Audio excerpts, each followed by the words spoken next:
As you wake up this morning, students across New Mexico are preparing to take the PARCC test starting today. The controversial test has some students, parents, and teachers on edge.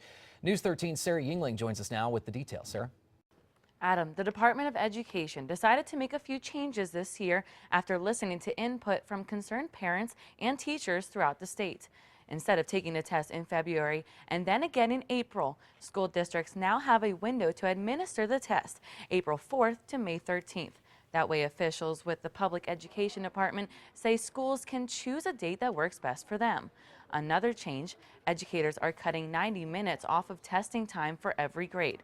That's so students can get back to regular class time. These changes come after almost 1,000 APS students protested the exam last year, causing nearly 40 schools to lose a letter grade. That's because the government requires a participation rate of at least 95%.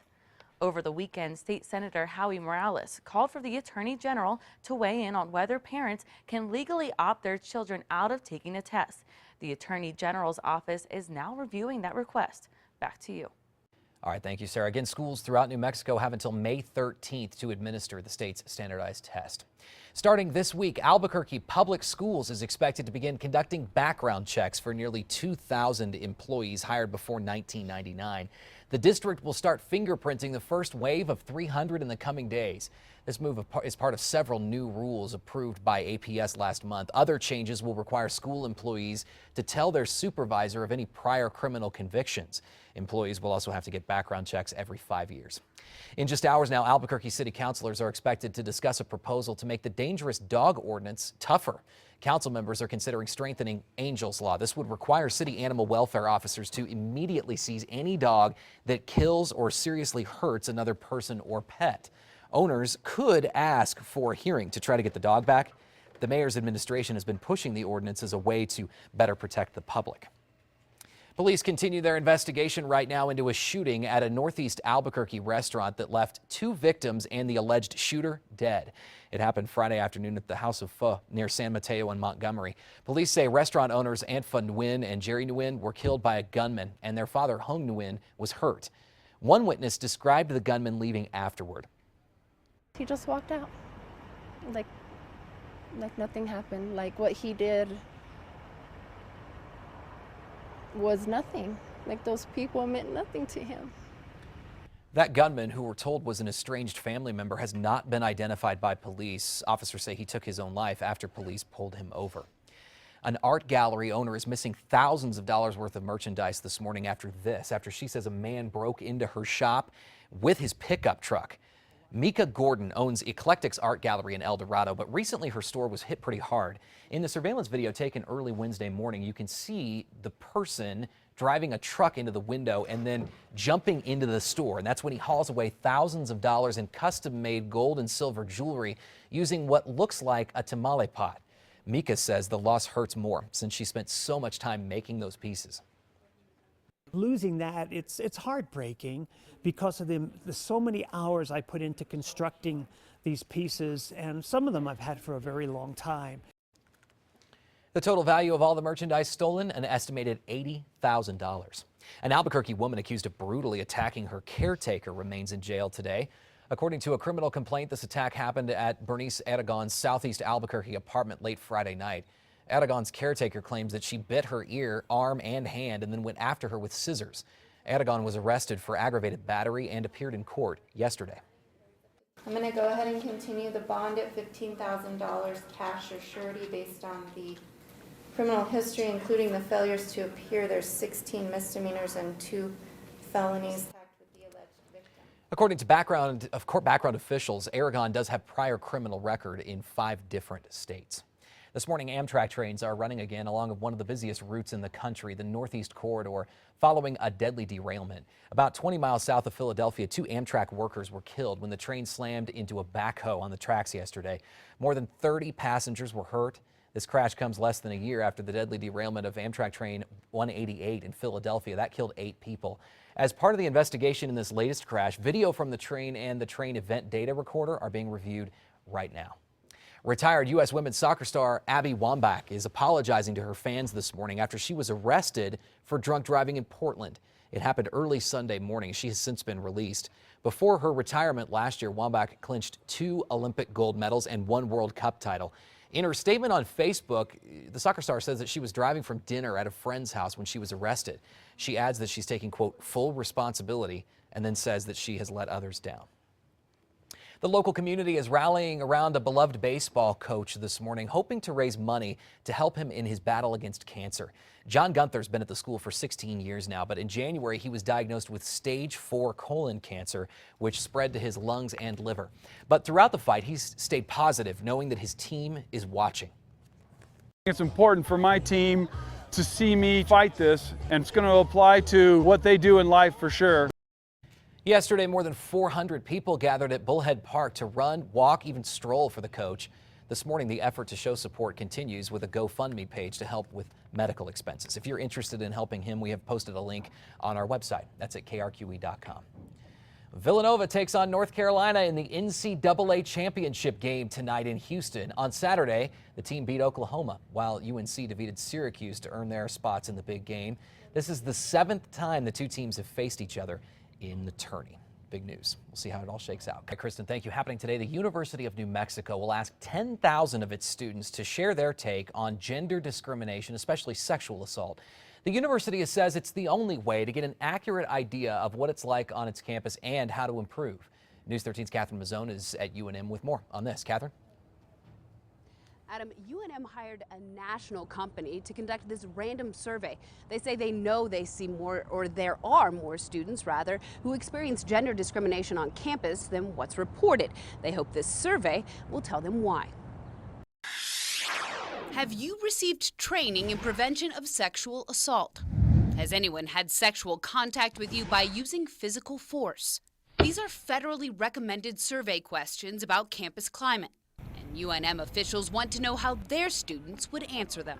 We're trying to figure out, what is the rates on our campus? Are you aware of university policy? Would you go to these resources? Sexual assault's been a hot topic on UNM's campus. In 2014, the DOJ opened a review into the university's sex assault protocol. Then, an outside firm UNM hired called their multiple sexual violence policies confusing. As UNM's Title IX coordinator, it's Heather Cowan's job to help protect students from gender discrimination, including sexual assault. But she says it's tough without a clear understanding of students and what they've experienced. We're not seeing those reports, and so we're not doing our jobs well. At least that's what Cowan thought when she saw recent statistics revealing nearly 20% of students have reported sexual contact involving physical force or incapacitation since enrolling in college. Compare that to UNM's less than 1%, according to Cowan. Maybe they don't trust us, maybe they don't know what our process is, maybe they don't know where to go to for resources and support. But Cowan wants to know for sure. She says to believe only 200 of the university's 30,000 students have experienced sexual assault. I think that's naive. Cowan hopes a random, anonymous campus climate survey will allow them to paint a clear picture of what it's like for students so they can tailor programs to fit their unique student body.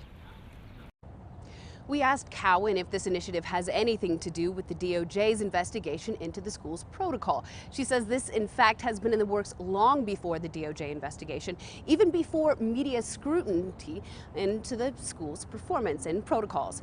Now, she did say, however, that she's looking forward to what the DOJ has to say. Back to you. All right, Catherine, thank you. Effective programs could have a bigger impact than you think. Experts say sexual assault victims who get the proper support are not surprisingly less likely to drop out of school and more likely to reach job goals. Time is 6:35 in just hours. A man arrested in connection with a drive-by shooting death of an Albuquerque teen is expected in front of a judge. 19-year-old Dominic Conyers, who's scheduled to be arraigned at 10 this morning, was not initially a suspect, but police say new evidence led to his arrest last month. Jaden Chavez Silver was gunned down at a house party last year. Police do not believe that he was the intended target, but that the shooting was retaliation against others in the house. Conyers is the 4th person charged in the murder. 3 others are awaiting trial. Happening today, Roswell police continue their investigations into 2 weekend shootings. Chavez County News Network captured the scene of the latest that happened around 6 yesterday morning. Police say a man and a woman were taken to the hospital after being shot. One person was taken into custody and was being questioned at last check. Investigators say drugs may have been the cause, but they're still looking into it. On Saturday, a 22-year-old man was shot in the parking lot of Epic nightclub. Also developing now, a federal judge is giving the Navajo Nation the go-ahead to continue a lawsuit against Urban Outfitters. The Navajo Nation is suing for trademark infringement because a number of products sold by Urban Outfitters bear the Navajo name. They also claim some products, including women's underwear and a flask, are disrespectful. The clothing retailer claims the tribe should have known that its name was being used on its merchandise for years and intentionally delayed filing a lawsuit for trademark infringement. Both sides of the ticket running for president are back to campaigning in Wisconsin today, counting down to what's expected to be a very close race in that state's primary tomorrow. Donald Trump is bracing for a loss against rival Ted Cruz, who's leading recent polls in the state. This as Cruz insists he is the Republicans' best shot at winning the White House. Nominating Donald Trump would be a train wreck. And that's not fair to train wrecks. A CBS News Battleground Tracker poll shows Cruz 6 points ahead of Trump in Wisconsin, with John Kasich far behind. The same poll shows Bernie Sanders 2 points ahead of Hillary Clinton on the Democratic side. As you wake up today, Albuquerque police are still searching for the people wanted in a deadly hit-and-run crash, and they're asking for the public's help today. 26-year-old Luis Chavez was killed last Thursday at a gas station near Lomas and Eubank. Investigators say the driver and Chavez got into an argument after the driver asked Chavez for gas money. A few minutes later, APD says the truck sped up and mowed Chavez down before taking off. His family says they're holding out hope that the suspects will turn themselves in. I just hope they turn themselves in, because it's our family is suffering, and we just want to get down to it and just have peace. APD says a woman was also in the truck with the driver. They believe that the truck had plumbing supplies in the back, and they're asking anybody who recognizes it or the female passenger to call them at 242-COPS. Drivers heading to work or school this morning will want to know about some lane closures that could slow your commute. Starting today, 2 out of the 3 westbound lanes on Montgomery between Wyoming and Pennsylvania will be closed for the next few weeks. Eastbound traffic will also be reduced to 2 lanes this morning. Water Authority crews will be replacing a valve in the area. The closures are expected to remain in place through April 21st. Water service in that area is not expected to be affected by this. A local museum is asking for your help in restoring the first airplane to drop a hydrogen bomb. This B52 bomber was delivered to Kirtland Air Force Base in 1955. It dropped a hydrogen bomb in the Pacific in 1956. The B-52 has spent its retirement in Albuquerque, where years of New Mexico weather has taken its toll. And now the Nuclear Museum is running an online campaign asking for the public's help to pay for a $60,000 restoration, including a fresh paint job and brand new lights. When you come see this thing at night, every light will be blinking and flashing just like it would on a runway. The Nuclear Museum ran a similar campaign last year to restore an old B-29 Super Fortress. If you'd like more information on this year's campaign, just download the KRQE News app. A Florida teen is in some trouble this morning after police say he stole a police car and crashed it into a restaurant. I was just on the phone with my mom and minding my business until the boom. And witnesses saw that crash happen yesterday after the 16-year-old boy's mother suspected her son of being involved in a robbery overnight. She called police, and when officers got there, the teen took off in one of the cruisers. Police say he sped through the streets and crashed into 3 occupied cars before slamming into a Church's Chicken restaurant. Police say they were able to arrest him as he tried running away. One woman was hurt in all of this, but she's expected to be okay.